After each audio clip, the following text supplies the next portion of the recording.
نوی کور نوی ژوند د بی بی سی رادیویي ډرامه.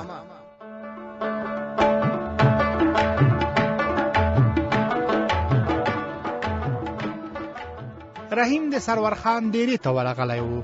ورته وړاندیز یې وکړ چې له وچکالۍ سره د مبارزې په برخه کې باید کار وکړي، خو سرورخان ګمان وکړ چې دوی په دې برخه کې هیڅ کار نشي کولای.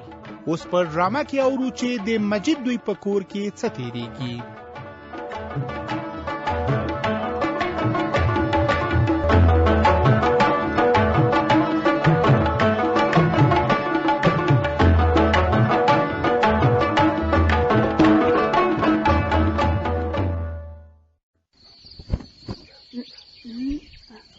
پلاره هغه څنډه لږه درکش کړه چې سم شي. مینې لورې دسترخوان ما ته پرېږده، ته د پلار توبه واچوه. لاسونه مې پاک دي، ماښام مې اودس کړی، زر کاسې را کېږده او ډوډۍ را نږدې که چې وږیم. مینې لورې د اوبو ګیلاس در سره تیار ډک کړه. سمه ده مورې، دا دې ډکوم یې. ښه ده شي لورې، راځه نوره کښېنه او ته دې هم ډوډۍ وخوره. ته خوندوره لوبیا دې پخه کړې ده، په لاسونه دې برکت شه سادي. ملنډې مه وهه مجیده، لکه چې رانه خراب شوی او له غوسې نه داسې وایې. پلار مې رښتیا وایي مورې، نن لوبیا ډېره خوندوره راغلې. دا دی مینې دې صفت وکړو، اوس خو دې باور شوی وي که نه؟ بس دارو مشه، زه خو هر وخت له دیګ سره ډېره خواري کوم. د همدې دپاره دیګ سره خواري کوي چې موږ دې صفتونه وکړو. د صفتونو لپاره ورسره خواري نه کوم، وایم چې ټول یې په خوند وخورئ. که اوس مجیب وای نو 2-3 کاسې لوبیا به یې خامخا خوړلې وای، د هغه لوبیا ډېره خوښېږي.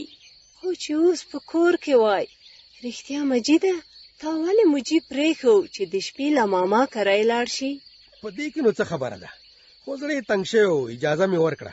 ښه کار دې نه دی کړی، یو ځل به دې له ما سره مشوره کړې وای.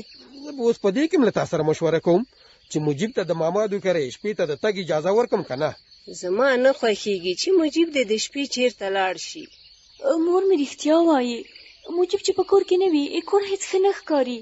بل ځای ته خو نه دی تللی، د پلار دوی کور ته دی تللی چې هلته هم لاړ نه شي ښه به وي. دا خبره دې څنګه وکړه؟ خو چې د شپې چېرته لاړ شي بیا ترې د ښوونځي درس او کورنۍ دنده پاتې کېږي. ځه غم یې مه کوه، هلک دی زړه یې تنګ شوی و، تفریح ورته ښه ده. او ورته ومې ویل چې سهار په وخت راشي او ښوونځي ته لاړ شي. خو له دې وروسته ورته اجازه ورنه کړې چې د شپې چېرته لاړ شي. خیر دی مورې، اوس خو مجیب تللی، دومره ډېر جنجال مه کړئ. زه دې ته حیران یم چې تر اوسه به هم دا تا ویل چې مجیب تکړه دی او کله کله ښه دی چې د ماماګانو پوښتنې ته یې ورشي، او اوس چې ما اجازه ورکړي نو وایي ښه دې نه دي کړي. خو بله ورځ تللی و، دومره ژر ژر تګ هم ښه نه وي. پروا نه کوي، بیګانه ځای ته نه دی تللی چې پې تنګ بشي، خپل د ماما کور یې دی. ښه نو مورې او پلاره تاسو د مجیب خبره پرېږدئ، ډوډۍ درنه سړه شوه، خپله ډوډۍ مو وخورئ.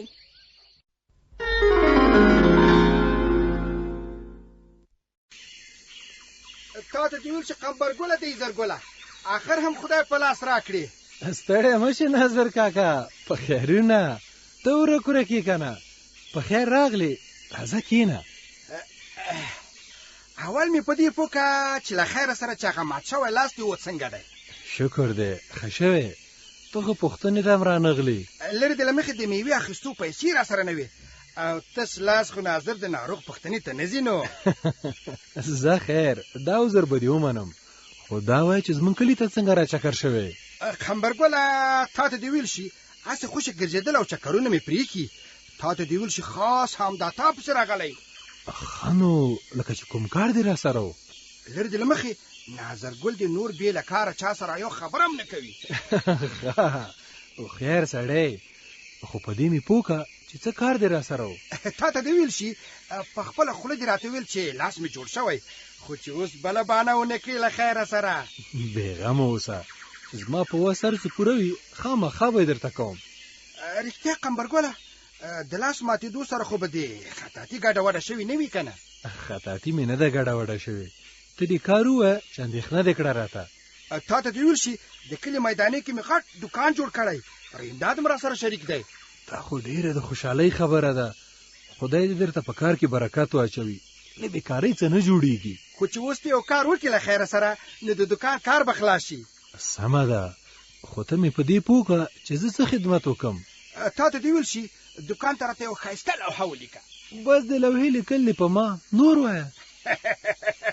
وایم تا ته دې ویل چې له خولې دې جار شم، لرې دې له مخې چې دا کار دې وکړ نو زه به هم در باندې ښه ټینګ د شیدو چای له خوږو او سرو مټیانو سره وخورم. لوحه په چای او مټیانو نه لیکل کېږي ناظر کاکا، پیسې پکارېږي. پیسې څه شي ته پکارېږي له خیره سره؟ زما او ستا خو انډیوالي ده، ما ته لیکل نه راځي که نه خپله مې لیکله؟ انډیوالي به مو بیا هم وي، خو لوحې ته تخته، رنګ او برس پکارېږي. د تختې او رنګ پیسې به درته را پیدا کړم، خو تا ته دې ویل شي لیکل به راته وړیا کوې. صحیح شوه، خو دا راته اوس ووایه چې په لوحه به څه لیکو؟ لرې دې له مخې په لوحه به زما نوم ولیکې او دا به هم پرې ولیکې چې د هر رقم خوراکي شیانو دوکان. نو د رنداد نوم هم پرې ولیکو که نه؟ هغه خو د شریکوان دی، حق دی در سره. د رنداد نامراد به داسې وکړي چې له خیره سره د هغه نوم به زما له نوم لاندې په وړو کې خط ولیکي چې خلکو ته ښکاره نه شي. داسې ولې وایي و ناظر کاکا؟ څنګه چې ستا نوم لیکم باید د هغه نوم هم ولیکو. تا ته دې ویل شي په کار کې زما پیسې له هغه نه زیاتې دي نو زما نوم هم ترې باید غټ ولیکل شي.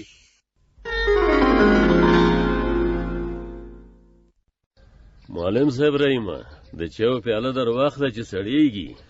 کور ودان چای ته ضرورت نه و، خو اوس چې دې راوړی دی څښوي بېغمه شه. د دې خوږو نه هم ورسره وخورئ چې خولې مو خوږې شي. سمه ده. نام خدای دې ډېر خوندور چای مو دم کړی.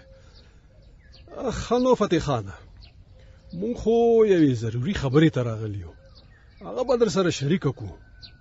خدای مو هرکله راوله، خو په دې مو پوهېږئ چې د کومې خبرې لپاره راغلي یاست؟ یوه مهمه موضوع ده، خو ښه به وي چې زما په ځای خپله معلم صاحب رحیم در سره شریکه کړي. خبره داسې ده فتح خانه چې سږ کال نورو کلونو وچکالي زیاته شوې او ټول خلک اندېښمن دي. اوه، مخکې یوازې فصلونو ته خلک په اندېښنه وو، اوس پکې د چینې اوبو د کمېدو اندېښنه هم زیاته شوه. نو دا خو داسې خبره نه ده چې زه ترې خبر نه یم، ټول خلک پوهېږي چې وچکالي ده. خو موږ وایو چې څه غم ورته وخورو په خیر. معلم صاحب ته هم کله ناکله عجیبه خبرې کوي چې واورې او بارانونه وشي وچکالي ختمېږي. موږ او تاسو خو څه نشو کولی، نه مو څه په وس دي. دا خبره ما معلم صاحب ته وکړه چې موږ نو څه کولی شو، خو معلم صاحب وایي چې بې له واورو بارانونو یو بل څه هم ضروري. لکه څه شی؟ خدای د سمندر استاذ ته خیر ورکړي چې د ماماخېلو د کلي کیسه یې راته وکړه. د سمندر ماماخېلو څه کړي دي معلم صاحب؟ ته پوره خبره وکړه چې سر مې پې خلاص شي. سمندر ویل چې د ماماخېلو سیمه کې نه سیلابونه خلک دومره وځپل، نه دومره وچکالي او نه د اوبو کموالی شته، ځکه چې هغوی د واورې او بارانونو د اوبو ساتنې لپاره د غرونو رغونو لمنو کې کندې ایستلې دي. او د همدې له برکته یې د ځمکې لاندې اوبه ښکته نه ځي، ځکه خو لکه زمونږ غوندې د څښلو اوبو ته حیران نه دي. ګورئ، د سمندر ماماخېلو چې کوم کار کړی، که یاد مو شي دا کار زمونږ سیمه کې څو کاله مخکې شوی و. کندې مو ویستلې وې چې د واورې او بارانونو اوبه پکې جمع شي، خو هېڅ ګټه یې ونه کړه. هو یاد مې شي، هغه په شمار څو کندې وې، هغه هم ګډې وړې. دا کندې ویستل خپل اندازه او طریقه غواړي. بل د هماغه لږو ویستل شوو کندو ساتنه مو نه شوه، ټولې بیرته له تیږو او خاورو ډکې شوې، ځکه یې ډېره ګټه ونه کړه. دا ځل په خیر ښه په طریقه او اندازه کندې وباسو او ساتنه یې کوو چې بیا د تیر ځل کندو غوندې ډکې نشي. سمندر وویل چې ماماخېلو یې د هرې کندې تر څنګ او شاوخوا یې د ونو نیالګین کېنولي چې ټوله سیمه ورسره زرغونه شوې ده. بس سمندر وویل او تاسو ومنل. دا داسې اسانه کار نه دی څنګه چې تاسو ورته فکر کوئ. خبره د رښتیا ده فتح خانه، بېشکه چې آسان کار نه دی، خو که موږ ټول ورته یو لاس شو کیدونکی دی. بله لار نه لرو، مجبوري چې همدا کار وکړو، ځکه چې وچکالي ورځ تر بلې زیاتېږي. زما خو په دې کار زړه اوبه نسخي او باور مې نشي که دا وړی شړی شي. که په سمه طریقه کندې وباسو او یو نیم ځای کې د اوبو مخې ته واړه د تیږو بندونه جوړ کړو نو خامخا به ګټه وکړي. ما له ډېرو خلکو په دې اړه پوښتنه وکړه، ټولو ډاډ راکړه که دا کار وشي نو ګټور دی او د اوږد مهال لپاره له وچکالۍ پرې خلاصېږو.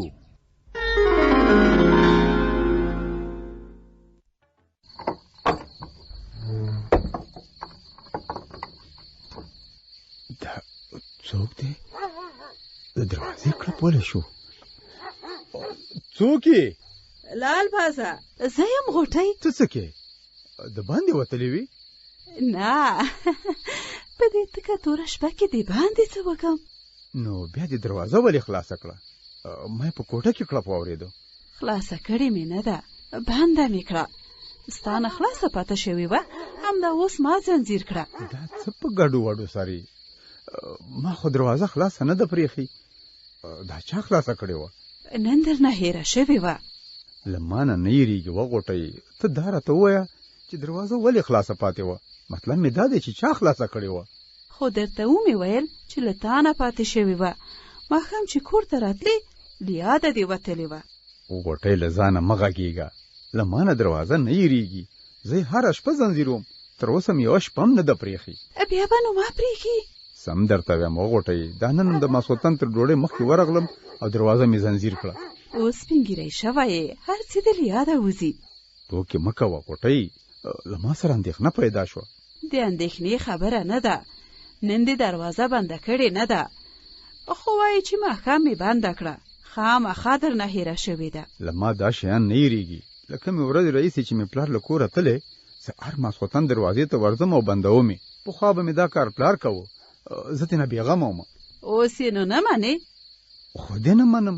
که دې بنده کړې وای زه به نه مجبورېدم چې ورشم او دویم وار یې بنده کړم. معلومداره خبره ده چې له تا نه بنده پاتې شوې ده. سړی څه ووایي نو؟ زه خو حیران یم. مه حیرانېږه، په خپل ځان مې شک راغی. ما درته وویل چې سپین ږیری شوی یې، ډېر کارونه دې له یاده وځي. هسې نه چې شمس د باندې وتلی، هغه به خلاصه پرېښي. هغه خو لیونی نه دی چې په شپه کې به دې باندې وځي. په دې تیارې کې به څه کوي؟ کاشکې دې یو وارې کتلی وی.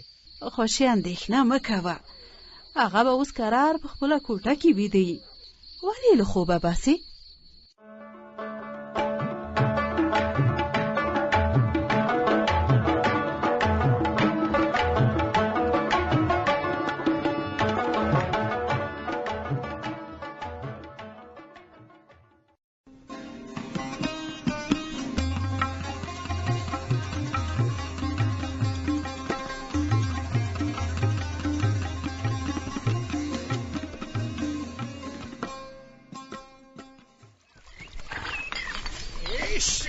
ګلمیر کاکا، تماشا وروره، دا دې څه شی بار کړي دي؟ تش بوتلونه دي، لکه چې دېقاني دې پرېښوده او په ډېرانونو باندې بوتلونه راټولې.